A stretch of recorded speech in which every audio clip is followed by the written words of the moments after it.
What's up? It's Myson Jones with Hoops University, and today I'm going to show you four tips on how to be an elite guard. I think it's about that time. Go ahead and roll that intro.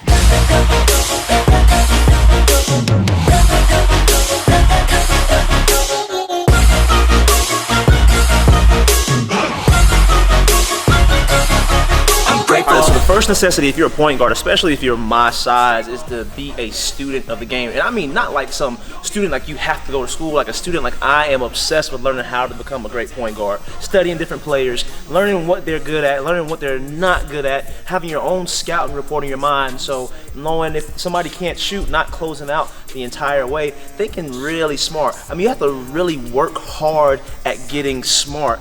Watching film, being that nerd, being really analytical on the court, that's the stuff that really matters, because you're not always going to be the one that can jump, dunk, that can always jelly. You're going to have to know how to outsmart a lot of competition, because you're not going to be as athletic as them. So the first thing and the most important thing is to be a student of the game. All the great point guards that you probably love, guess what? They're smart on the basketball court. They have a high basketball IQ, right? So the first thing is to be a student of this basketball game. Think about it. If you are playing with a college level mindset and you're going against high schoolers or middle schoolers, don't you think that you would have a lot easier time on the basketball court? That's what you have to be striving for, being smarter than everyone else, being on a higher level mentally than the competition. So that's the first thing, be a student of this basketball game. The second thing is something that's so hard to grasp. It took me until my junior year of college to even get close to doing it well, right? And the idea is of changing speeds. So we watch a lot of guys like Russell Westbrook, and we watch really fast point guards in the NBA that can make these moves that are really quick in transition, and we don't realize that's the top 1%. All right, even those guys, I went to go see an NBA game the other day, and they didn't run full speed the entire time. If they did, they would be gassed. They would not have energy to keep going. All right, so the most important thing as a guard when you're dribbling down the court, when you're making moves, is to change speeds. It's backwards, it's a juxtaposition. So the more you change speeds, the harder you are to guard. So being able to go from 0 to no speed at all to 60 and really quick is so important. Knowing different moves to where you lower your defender to sleep and then you're slow to fast, that's what's going to make you harder to guard, especially in transition. So don't always be a one-trick pony. Don't always try to go full speed, rush, slow the game down mentally in your head. Don't think, react. Slow the game down mentally, but also slow down your moves, slow down your defense. Sometimes you can still change speeds on defense too, but the guard who changes speeds is usually the guard who is the hardest to defend, the hardest to keep contained. All right, along with that change in speeds, it helps you to get into the lane. And I promise you, a metric that a lot of coaches love for guards is how well we get inside the paint. Here's the paint area, right? This little lane area, this little rectangle is the paint. If you're a good guard, you're going to get in here, you're going to cause havoc. The more you can get in this area right here, the more coaches love you. Okay, I promise you, I guarantee you there's playing time for people who can do that. So you're changing speeds, going slow to fast, looking people off, using your eyes. You're really deceptive, which is another huge thing, being deceptive, using your eyes, using your hands, using your voice. Hey, screen right, boom. And then going to the basket. That's all a part of changing speed. That's all a part of being deceptive. The best guards in the game, look at Chris Paul. He's getting older, but he's not getting worse. His stats are still improving. He's very deceptive. He knows how to change speeds. He's a very smart point guard, all right? So get in the lane, change those speeds, be a student of the game. And the third thing is to really work on your defense. And I say defense first before offense, but you can really interchange those. I like defense because defense is what got me a full basketball scholarship at the school of my dreams, right?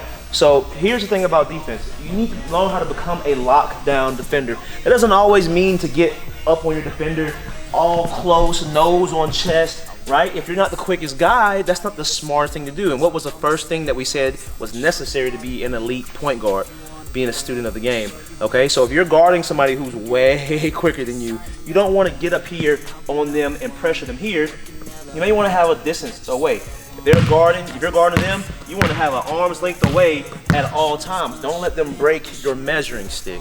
right? Her measuring stick is just make sure that if they're going, we don't have a broken measuring stick, meaning they are too close, we are too close to them, and 9 times out of 10, they're gonna blow by us and we're gonna be in a bad position.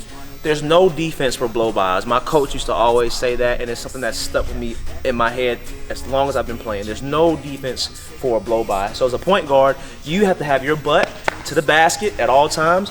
Either basket that you're going to, but the basket, you have to face your defender, measuring stick, and that is one thing that, again, helped me get a scholarship to play basketball. Not scoring, not my assist game. It was my scrappiness on defense and the heart that I had to lock down someone else and to take offense whenever they scored on me. The fourth thing I would recommend if you want to be an elite guard is to have range on your shots. Again, I'm 5'9.5" on a good day. The farther out, the more distance you have to make a defender close out, the tougher it's going to be for them to guard you. Okay, so if you can shoot the ball from out here, that's a longer closeout. Longer closeouts means an easier drive for you to get in that lane. And hey, here's the biggest piece of advice I can probably give basketball players. If you wait for the defender, we play one-on-one, we play king of the court all the time, but it's not wise, it's not smart being a student of the game, right, was number one. It's not smart to wait for a defender to close out, blah, blah, blah, blah, and get set and then try to play. That's an ego thing, that's not a wisdom thing, all right? So let's be wise. Wisdom helps us beat defenders, okay? So if someone's closing out, we want to attack these closeouts. I have a coach guy named Sean Mims. He always says think two. Think two meaning think 2 plays ahead. The best shooters in the game, they're ready 2 passes ahead. They're shot ready, so when that ball gets in their hands, I can show you a clip of Kyle Korver right now. My guy, C. Mike Dunn, he had a clip the other day of Kyle Korver ready 2 passes in advance, waiting for that basketball. Didn't get it, but the mindset, the preparations will allow him to be one of the greatest shooters to ever play the game, right? So the thing about us as little guards, we have to have a range about us that makes people play us honestly, even out here in high school range, college range, right? Won't say NBA range because that's tough, but if you can, even better, right? So when guys close out on us, we want to attack those closeouts and not wait for them to rotate and get set all the way. So those 4 things: be a student of the game, all right? Have lockdown defense, all right? Make sure that we are. I messed up. All good.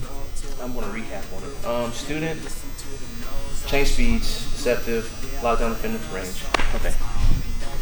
So to recap on that, 4 things to become an elite guard. And if you have any questions about this, please comment below. I'm going to be in the comments replying back to you, helping you out. First thing to be an elite guard, be a student of the game, a serious student of the game. Second thing is to make sure that you are changing speeds, that you are deceptive on the court using your wisdom, not letting your zeal to play basketball and be fast and be quick in the jelly outrun your wisdom. Wisdom beats players too. Okay. Third thing is to be an elite defender, a lockdown defender. Have heart to lock down someone who's going against you, that offensive player. That's what gets you playing time. That's what gets you minutes on the floor. And the fourth thing is to stretch the floor out, become a knockdown shooter from long range so that you can either 1, make the shot, or 2, attack these closeouts and get in that paint, which coaches really love. All right, Myson Jones, Hoops University. Let us know if you have any comments below. Thank you all for watching. I'll see you on the next video. I'm grateful, oh yeah, able, oh yeah, I'm stable, oh yeah.